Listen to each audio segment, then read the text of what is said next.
gawe geger kayangan. Terus panjenengan ya kewanen wong jeneng Tita menika uripit gumantung karo dewa kok panjenengan nantang dewa. Wis ora urusan kowe ora cocok bali ngono. Lho. Le wangsul pripun wong niki teng gunung dhuwure ora jamak.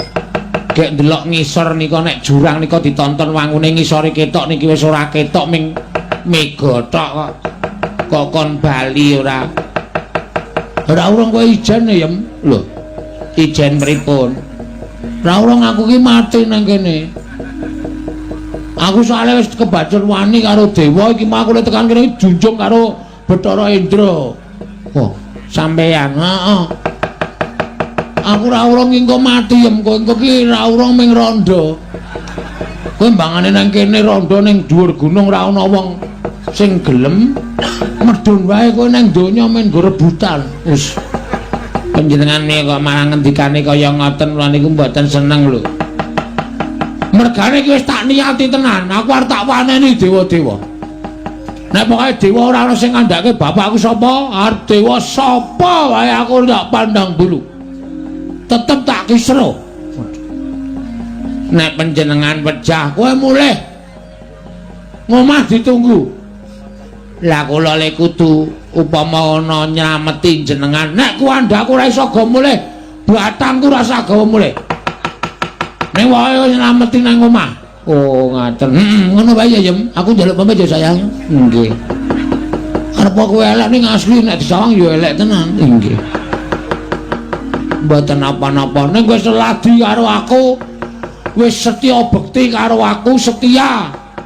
Ora tau wani karo wong lanang, ora tau piye-piye karo wong lanang, anane mung nrimo nampa ikhlas. Kuwi sawijining pengabdian seorang istri kepada suami. Nggih, saged kula nggih ming ngoten. Tur kowe ora tau tak blonjo ya meneng wae.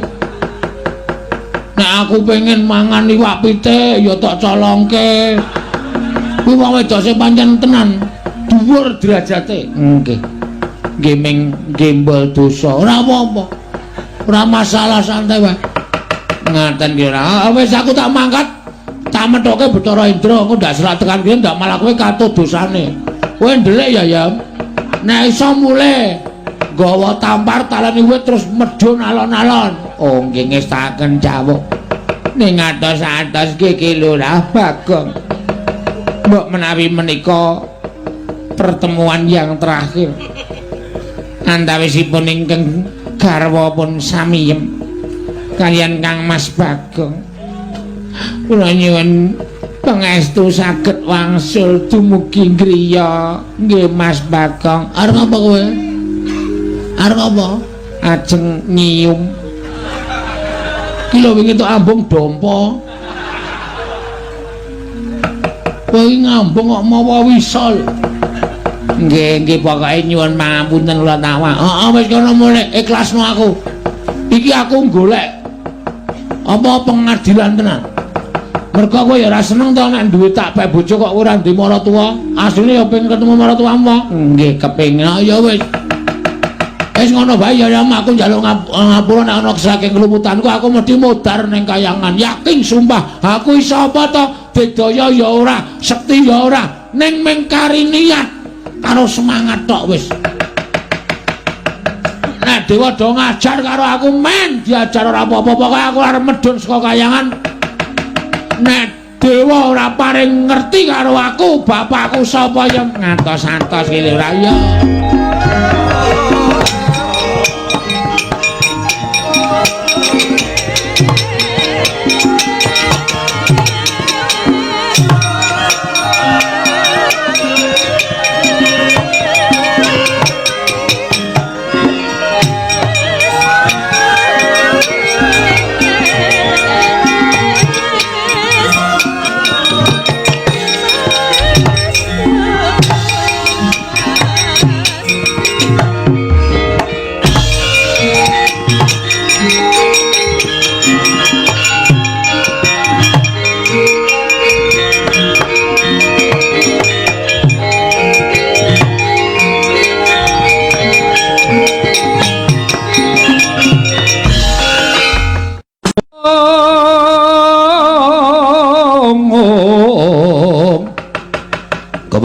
mungging logo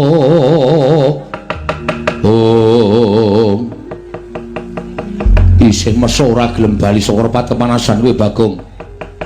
Bali nek wis ngerti babeku sapa? Lho.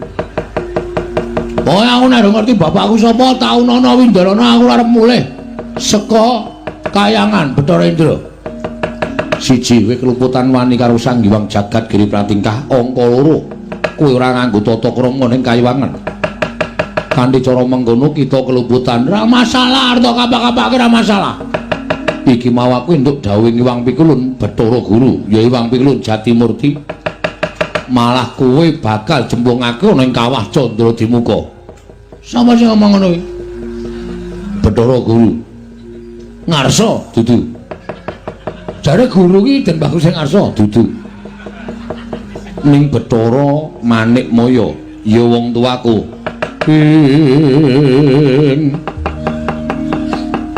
Kagiat risang kapirang nangkul kinempit-kempit dosang reknaning bawana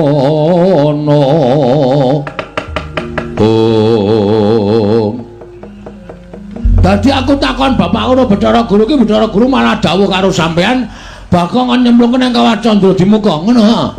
Iya dasar para nyata. Oh, ngerti aku saiki gedhoane Manikmaya. Lho, malah jangkar. Ora masalah, jangkar ya men. Wong tata lair aku anake Semar. Semar iki sapa? Semar iki kakane Bathara Guru. Dadi aku ngelokke Bathara Guru ora nganggo Bathara iki ora masalah. Manikmaya Jatimurti Jagat Giri Pratingkah. Ora apa-apa, ora ana sing malati. Terus ngopo? Saiki ngene, Ndra. Lho. Saya jangkar ya semen saya jangkar ya men. Oh yang nglarake ati kok omong aku. Sing ngatasi aku iki mung kawula, pengen ngerti wong tuaku kok ora do dikandhani mung jare asale saka ayang-ayang apa? Ora ana menungso kok saka ayang-ayang. Model ngendi kuwi? Padahal aku iki wong goblok gampang diapusi. Terus karemu piye? Manut. Cah kendel ditantang. Manut aku. Arep piye model piye? Jotosan? Oke, ora masalah. Aku iki nang donya pasar tak usah sik. Aja kok kadewatan. Ora minggat aku tegel karo kowe Bagong. Oke, kula ya tegel karo sampean. Wis ora ana tabete anak Bathara Guru karo anake Ismaya. Anane Indra karo Bagong. Neng kene marganing patimu. Neng kene uga kowe bakal ora dadi dewa. Modar saka tangane Bagong. Wah, suaramu piye? Kurang seru. Suaramu kemewat kaya ngregem jimat. Kaya wani ndilat ke Siabang. Wah, lah kowe ora ngerti nek aku do buka sulapan. Nek mung Siabang tak dilat bendina ndra tak andani. Dadi rasa gumun, pecah siramu. Ayo, ndajal nek pancen kowe wani karo Bagong.